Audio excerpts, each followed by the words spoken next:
Greetings, Shoflowers, and thank you for joining us on another episode of Shoflo Weekly. Today, we're going to be discussing user permissions inside of the Shoflo suite of products. But first, I want to go over the data hierarchy in Shoflo in order to give you a little bit of context about where those users will exist. So, at the top level, we have your team account. Think of this as the organization. Now, within the team account, we have events, and these are going to be your containers for all of the rundown studios and files that go into that particular event's production. Now, similar to how the data is split up over these three levels, so too are the users. Now, if you are a user that's been added to the team level, that makes you a team admin. And a team admin is the highest level permission in Shoflo. They have full access to all events within the organization and, of course, all files within those events. But not everyone needs that high level of access. So you can add users directly to an event, making them event crew. An event crew will only have access to the files that exist within that specific event. Now, you can add people to multiple events, making them event crew over multiple events, and even give them different permission levels over each of those events. Now, even though an event crew member's access will be limited to only the events they were invited into, their permission level can still be quite high. These event crew members can still be show callers, event admins, contributors, and read-only, of course. So all of the permission levels available to them. Now, let's go ahead and jump into the application itself so I can elaborate on these permission types in there. What you see here is the team dashboard. And the only people that are going to be able to see the team dashboard are team admins. That means that there's certain functionality that is limited to only team admins. That includes the creation of brand new events, which is done by clicking on that blue Create Event button. Only team admins on your account will be able to create new events. Also, the Global Elements feature set.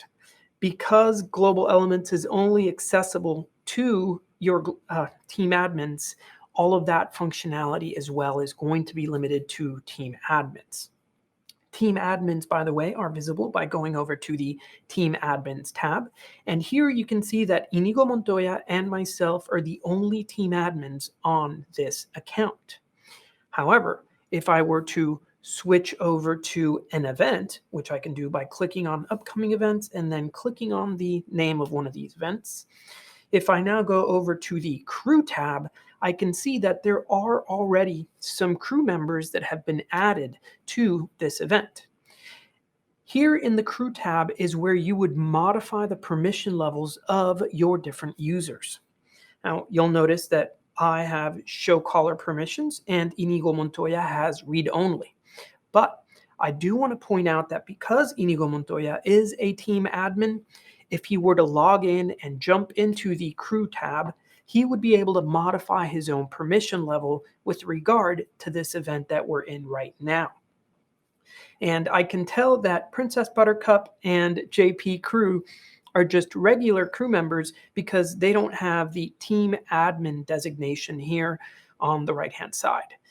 I can actually remove crew members from an event, whereas a team admin, you cannot. They, of course, exist across all of your events. So let's now elaborate a little bit on the 4 permission types that a user can have. Now, we have show callers, admins, contributor, and read-only. Now, when it comes to making changes inside of the event dashboard, which is the space that we're in right now, a user would need to be at least an admin in order to, say, create a new rundown or studio or theater or, folders and upload files, do imports. All of that functionality is going to be limited to admins and show callers. Where the contributor and read-only permissions come in are when you're inside of the rundown itself. These users will be able to see all of the content that is uploaded to the event dashboard, and be able to see, of course, everything that's written out inside of your shows. So let's go ahead and click on the monthly rundown right now. And in here, I will elaborate a little bit more on those permission types. First thing I want to do is divide the screen left to right. And I'm going to use this private notes column that you see here as my dividing line.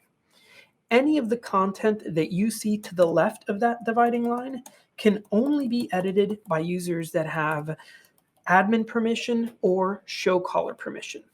That includes making changes to the titles of my items, changes to the timing of my event, start time, and or changes to the duration, for example. And if, let's say, you need to reorder your event, changes like those are ones that can only be done by people with admin or show caller permission. Now, where the contributor and read-only permissions come into play are sort of on the other side of things. And let me just rewrite all of these down here. That is the show caller permission, admin, contributor, and the read-only. Now, when it comes to all of these columns that you see to the right of the private notes columns, these are what we like to call department columns, but they are also sometimes referred to as contributor columns because of that contributor permission set. Anyone with contributor permissions can make edits inside of any of these department columns. And because these are global changes, that means that anyone else that happens to be logged into Shoflo in that moment will see those changes appear on their screen live. And that, of course, includes read-only users. Now, read-only users can only make personal changes. And a personal change is one that only impacts that specific user.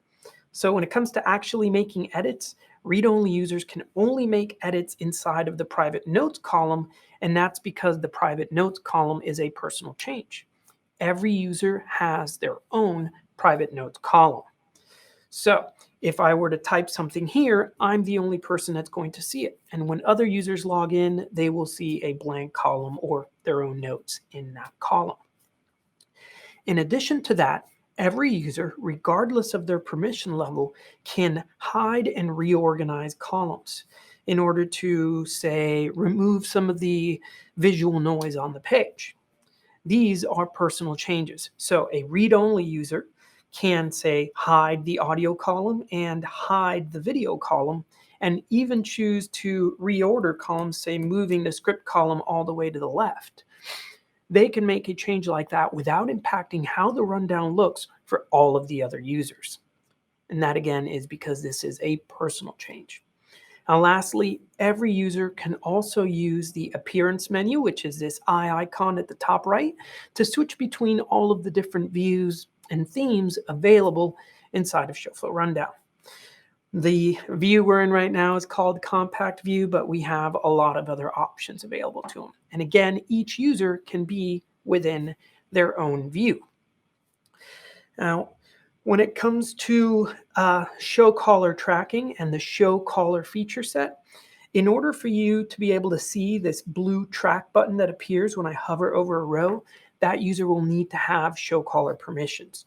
And if I wanted to begin broadcasting my location in show, I would simply click on that blue button, and that tells everyone that this is where I am at in show. I can use keyboard shortcuts and or my mouse to progress through the rundown, but the important thing to know is that in order for me to broadcast my location in show, I would need to have show caller permissions. And that, again, is the highest level permission in Shoflo. They can do everything that an admin can do, or an event admin can do, with the added ability to use the show caller tracking feature set. And if you were, say, outside of Shoflo Rundown and using our Shoflo Studio software, then you would need to have show caller permissions in order to take full advantage of the director view and all the changes possible there. So that's a little bit of an overview, a quick crash course on how the different permission levels work and what you can do. If you want to give this a try yourself, head on over to shoflo.tv to sign up for a demo. and get a free trial of the software. Also, if you'd like to connect with other event professionals like yourself, head on over to backstage.shoflo.tv to connect with a community of other show pros. And that's it for today. Thank you for joining us on today's Shoflo Weekly, and see you next time.